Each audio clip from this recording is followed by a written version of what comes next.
नमस्कार, आप देख रहे हैं द नेशनल टीवी। मैं हूं आपके साथ वंशिका चौहान। हमारी मोटिवेशन इंस्पिरेशन सीरीज में आपका हार्दिक स्वागत है। बॉलीवुड में गायकों का एक अलग ही मुकाम रहा है। हर गायक का एक अलग ही तरीका होता है, लेकिन कई बार इन्हीं गायकों में से कोई एक गायक अपना एक ऐसा स्थान बना लेता है जो बाकियों से बिल्कुल जुदा होता है।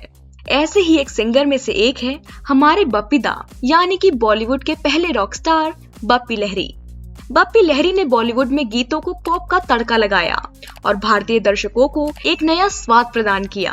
भारतीय संगीत जगत में एक ऐसा समय था जब बप्पी लहरी का नाम आते ही लोगों के जहन में झूमते हुए गाने और बेहतरीन म्यूजिक घूमता था।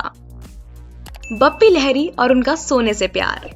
बप्पी लहरी की एक और भी खासियत है, गले में सोने की मोटी मोटी चेन और भारी भारी अंगूठियां पहने बप्पी लहरी को देखने वाले सोने की दुकान तक कहते थे। लेकिन सच तो ये है कि बप्पी लहरी को सोने से बेहद ही ज्यादा लगाव था और वो सोने को अपने लिए लकी मानते थे। बप्पी लहरी का निजी जीवन। 27 नवंबर 1952 को बप्पी लहरी का जन्म कोलकाता में हुआ था। वो एक धनाढ़ संगीत घराने से ताल्लुक रखते थे। उनके पिता अपरेश लहरी एक प्रसिद्ध बंगाली गायक थे। उनकी माता बांसुरी लहरी भी एक बांग्ला संगीतकार थी और बप्पी दा अपने माता पिता की इकलौती संतान थे। बचपन से ही विश्व प्रसिद्ध होने के सपने को देखना उन्होंने शुरू कर दिया था। 3 साल की उम्र में तबला सीखने के साथ उन्होंने संगीत की शिक्षा लेनी शुरू की। संगीतकार किशोर कुमार और एस मुखर्जी उनके संबंधी हैं। उन्होंने संगीत अपने माता पिता से ही सीखा और 19 साल की उम्र में पहली बार उन्होंने बंगाली फिल्म दादू में गाना गाने के लिए चुना गया। बप्पी लहरी का व्यक्तित्व। बप्पी लहरी की बात हो और उनके स्टाइल पर नजर ना जाए, ऐसा तो हो ही नहीं सकता। महंगे और सोने के गहने पहनने वाले बप्पी लहरी हमेशा रॉक स्टार की लुक में नजर आते। बातचीत के ढंग से भी वो एक ऐसा मिश्रण लगते थे जिसमें भारतीय रंग रूप के साथ साथ अधिक मात्रा में विदेशी फैशन हो। उनके पहनावे में अधिकतर ट्रैक सूट या कुर्ता पैजामा होता था। इसके साथ ही बप्पी लहरी अपने धूप के चश्मे को गर्मी या सर्दी हर वक्त पहने रखते थे। बप्पी लहरी का करियर।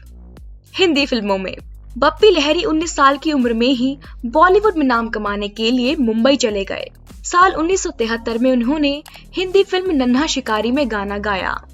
उनके लिए एक बहुत ही बड़ा मौका था। हालांकि उन्हें बॉलीवुड में असली पहचान 1975 की फिल्म जख्मी से मिली। इस फिल्म में उन्होंने मोहम्मद रफी और किशोर कुमार जैसे महान गायकों के साथ गाना गाया। इसके बाद से तो जैसे बप्पी दा का गाना सबकी जुबान पर छाने लगा। इसके बाद दौर आया बप्पी लहरी और मिथुन चक्रवर्ती की जोड़ी का। इन दोनों की जोड़ी ने बॉलीवुड में ऐसी धूम मचाई कि सब डांस और डिस्को म्यूजिक के दीवाने हो गए। उन्होंने मिलकर डिस्को डांसर, डांस, कसम पैदा करने वालों की जैसी फिल्मों को अपने गाने से ही हिट बना दिया। हिंदी सिनेमा में बिना हिंदी से छेड़छाड़ किए बप्पी दा ने संगीत को नई दिशा दी। उन्होंने अपने एल्बम्स में अशोक कुमार और आशा भोसले की आवाज का बखूबी इस्तेमाल भी किया। एलिशा चिनॉय और उषा उत्थुप के साथ मिलकर उन्होंने कई हिट नंबर दिए।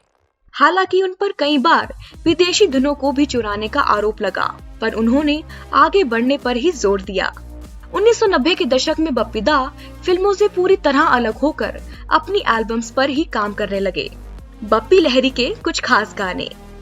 उनके हिट गानों में से कुछ खास गाने इस प्रकार है।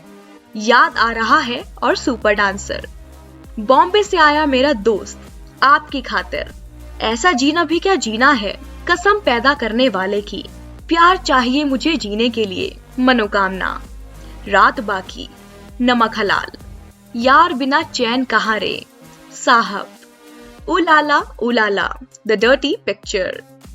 हम आशा करते हैं कि हमारी ये सीरीज आपको काफी पसंद आ रही होगी। ऐसी ही वीडियोस देखने के लिए सब्सक्राइब कीजिए हमारे चैनल द नेशनल टीवी को। धन्यवाद। पसंद आ रही होगी। ऐसी ही वीडियोस देखने के लिए सब्सक्राइब कीजिए हमारे चैनल द नेशनल टीवी को। धन्यवाद।